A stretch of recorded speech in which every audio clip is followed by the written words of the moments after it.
AP liquor scam కేసులో మాజీ MP Vijayasai Reddy ED విచారిస్తోంది. ముగ్గురు అధికారులతో కూడిన ఈడీ బృందం 3,500 కోట్ల లిక్కర్ కుంభకోణంలో జరిగిన అవకతవకలపై ఈడీ విచారిస్తున్నట్లు సమాచారం. అక్రమంగా వచ్చిన నగదును విదేశాలకు తరలించడం, హవాలా, షెల్ కంపెనీలపై ఈడీ ఆరా తీస్తోంది. ఇక డిజిటల్ పేమెంట్స్ కాకుండా నగదు రూపకంగా ఎందుకు వసూలు చేశారని ఈడీ ప్రశ్నించినట్లు తెలుస్తోంది. మద్యం పాలసీ రూపకల్పనపై 3 సార్లు తమ సమక్షంలోనే సిట్టింగ్లు జరిగాయని, కానీ ఈ పాలసీతో తనకు సంబంధం లేదని విజయసాయిరెడ్డి వాంగ్మూలం ఇచ్చినట్లు సమాచారం. విధాన నిర్ణయాల వల్ల రహస్య ఆర్థిక లావాదేవీలపై ఈడీ ఆయనపై ప్రశ్నల వర్షం కురిపిస్తున్నట్లు తెలుస్తోంది.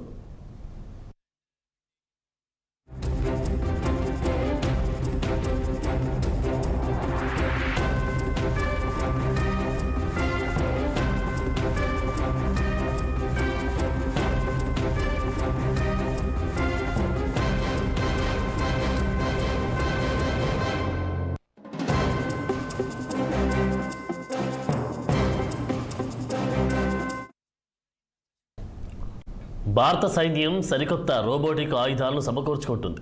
ఇటీవల ఆర్మీ తన ఆయుధ సంపత్తిలోకి 100 రోబోటిక్ మ్యూల్స్